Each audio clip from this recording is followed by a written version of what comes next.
Hello दोस्तों, कैसे हैं आप सब। आशा करता हूँ अच्छे होंगे। दोस्तों, आज मैं बात करूँगा टमाटर के पौधे के बारे में। कई बार हम अपने टेरेस गार्डन में टमाटर का पौधा लगाते हैं, लेकिन उसमें टमाटर के फूल तो बहुत सारे आते हैं, लेकिन वो झड़ जाते हैं।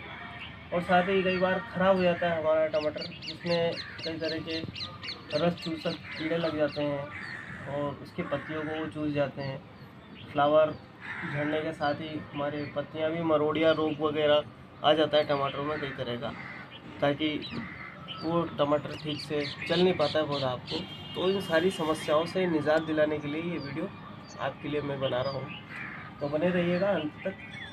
जैसे कि ये टमाटर का पौधा हमने ग्रो किया है, उसके बाद में जब इसमें फूल आना शुरू हो गए, जब फूल आने लगे ऐसी स्टेज में आपको क्या करना है, ये देखिए टमाटर के फूल आ रहे हैं। टमाटर के फ्लावर में जो पोलिनेशन है वो हवा से होता है, क्योंकि इसमें कोई भी पोलिनेटर आकर के इसको पोलिनेट नहीं करता है। इतने छोटे छोटे फ्लावर्स है इसमें, तो हवा के थ्रू कई बार पोलिनेटर नहीं आते हैं और साथ ही पोलिनेट नहीं हो पाता है ठीक से, अगर इसको हवा नहीं मिलती है। क्योंकि हवा जब तेज़ चलती है तब अच्छे से हो जाता है, हवा धीरे होती है तब नहीं मिलती है। तो इस तरह से ये फ्लावर जैसे गुच्छा है हमारे पास, इसको हमें इस तरह से हिलाना है 5 से 6 बार। इस तरह से सबको हाय हेलो कर दीजिए, ताकि ये जो फ्लावर है ये पॉलिनेट हो जाए और आपके जो फ्लावर हैं वो झड़े नहीं। हर एक फ्लावर आपका इस तरह से, जैसे कि ये नीचे हमने हैंड पॉलिनेशन इसका भी किया था और सभी फल में कन्वर्ट हो चुके हैं। तो पहले इस बात का ध्यान रखा जाता है। दूसरा, एक इसको अच्छी सी खाद दें ताकि ये अपना भोजन अच्छे से बना सके और अच्छे से फ्रूटिंग कर सकें। दूसरा ये है कि आपका ग्रो बैग, आपके पास अगर महंगा पॉट ले सकते नहीं हैं आपको गार्डनिंग बजट में ही करनी होती है, ज़्यादा एक्स्ट्रा एक्सपेंसेस अगर नहीं खर्च करना चाहते, तो इस तरह से कोई भी आटे का, गेहूं का आप टाट का बोरा ले सकते हैं और इसमें ग्रो कीजिए आराम से। 3-4 महीने ये बोरा भी चल जाएगा। जब तक आपके इस पौधे की फ्रूटिंग होगी तब तक तो ये आराम से चलेगा। उसके बाद ये मिट्टी को फिर से रिचार्ज कीजिए और नए प्लांट फिर से लगा लीजिए। इसमें सबसे अच्छी बात ये होती है कि इसमें जो एयर सर्कुलेशन है वो काफ़ी अच्छा होता है बजाय इस तरह के प्लास्टिक पॉट से।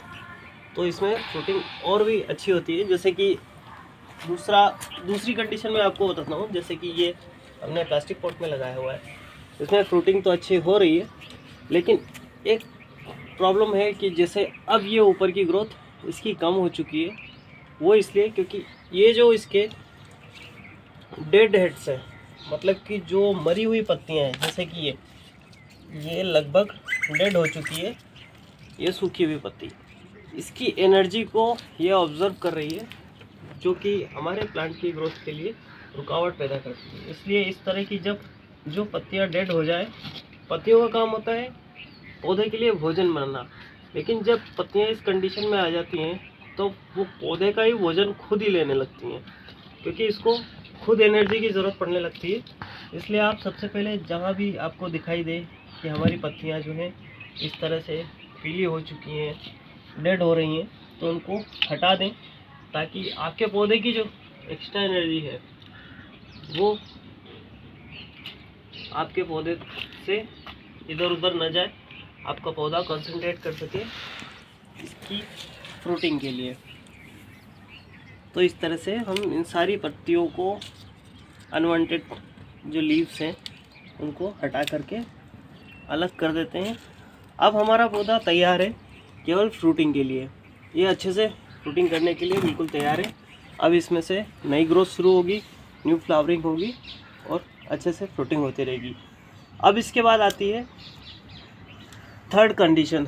तीसरी कंडीशन में क्या होता है, हमारे पौधे में इस तरह के छोटे मोटे रस चूसक कीट लग जाते हैं, पत्तियों के पीछे चिपके रहते हैं, जो कि हमारे पौधे को नुकसान पहुंचाते हैं। दूसरा, हमारे पौधे को अगर पोटेशियम की कमी होती है तब भी हमारा पौधा नष्ट होने की कगार में आ जाता है। कई बार कुछ माइक्रोन्यूट्रिएंट्स की कमी के चलते हमारा पौधा है ठीक से ग्रो नहीं कर पाता। तो उसके लिए हमने लिया है ये अपने घर में लकड़ी जो जलती है उसके बाद जब राख बचती है उस राख को लिया है। इसमें पोटेशियम भरपूर मात्रा में होता है, साथ में सल्फ़र मैग्नीशियम भी होता है। तो आपको करना ये थोड़ा सा लेना है, क्योंकि इसमें काफ़ी ज़्यादा पोटेशियम होता है, जो अगर आप ज़रूरत से ज़्यादा डालते हैं तो हमारे प्लांट को नुकसान कर सकता है। इसलिए हमें थोड़ा सा चुटकी में इस तरह से लेना है और इसकी पत्तियों के ऊपर से इसको इस तरह से डाल देना है, ताकि हमारे प्लांट में जो इंसेक्ट्स हैं वो अटैक ना कर पाएँ।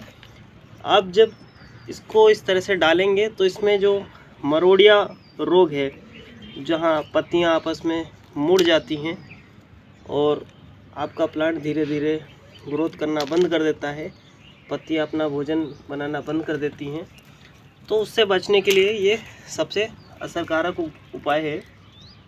इस राख को आप बैंगन के साथ, टमाटर के साथ, बैंगन या फिर दूसरे पत्तेदार जो भी प्लांट है, मिर्ची, इनमें भी डाल सकते हैं।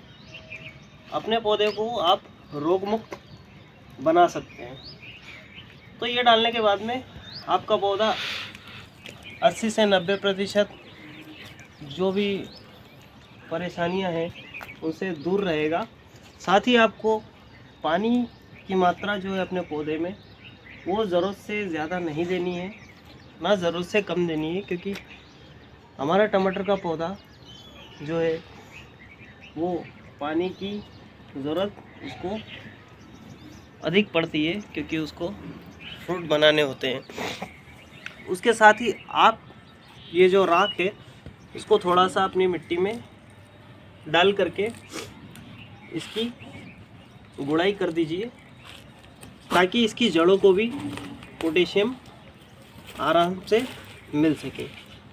आप इसकी मिट्टी में थोड़ी सी डाल दीजिए, ताकि इसकी जड़ों को भी पोटेशियम मिलेगा और ये फ्रूटिंग में और भी ज़्यादा बढ़ोतरी कर सकेगा। जैसे कि हमने ये वाला प्लांट है, इसमें हमने राख डाली थी, तो राख हम जब भी डालते हैं इस तरह से हाथों से इसकी ज़मीन को गुड़ाई कर लें और साथ में इसकी राख को मिला लें। अब आती है इसकी पौध तैयार करने की बारी। तो ये देखिए, हमने इस एक छोटे से पॉट में इसके बीज डाल दिए थे और इसमें छोटे छोटे पौध तैयार हो गए। ये जब पौध हमें लगाने होंगे तब इसमें से निकाल के हम ट्रांसफ़र कर देंगे। एक समस्या आती है कि इन पौधों को निकालें कैसे, तो इनको निकालना बहुत आसान है। इस तरह से हम पकड़ के इसको उल्टा करेंगे तो सारे आसानी से निकल आएंगे। तो पौध लगाने की ज़रूरत हमें तब पड़ती है जब ऑलरेडी हमारे पास पॉट्स खाली नहीं होते हैं या फिर अभी हमारे पास ग्रो बैग्स अवेलेबल नहीं होते हैं, तब इस तरह से अलग से उसको ग्रो कर लेते हैं, ताकि हम उनको ग्रो करने के लिए लेट ना हो जाएं। अगर आपके पास पॉट्स या ग्रो बैग्स अवेलेबल हैं तो आप सीधे उसमें लगाइए, ताकि आपको रिपोर्टिंग ना करनी पड़े। रिपोर्टिंग करने से हमें जो 10 से 15 दिन का टाइम है हमारे प्लांट को सेट होने में लगता है। उसके बाद जड़ों का जो डैमेज होने का डर रहता है वो ज़्यादा रहता है, तो इसलिए डायरेक्टली आप लगा सकते हैं। तो दोस्तों, कैसी लगी आपको ये जानकारी? अगर वीडियो पसंद आया हो तो लाइक कीजिएगा। चैनल पे पहली बार आए हैं तो सब्सक्राइब करके बेल आइकन प्रेस कर लीजिएगा, ताकि इस तरह का कोई भी इन्फॉर्मेटिव वीडियो मैं बनाऊं तो उसका नोटिफिकेशन आप तक पहुंच जाए। मिलते हैं अगले किसी वीडियो में।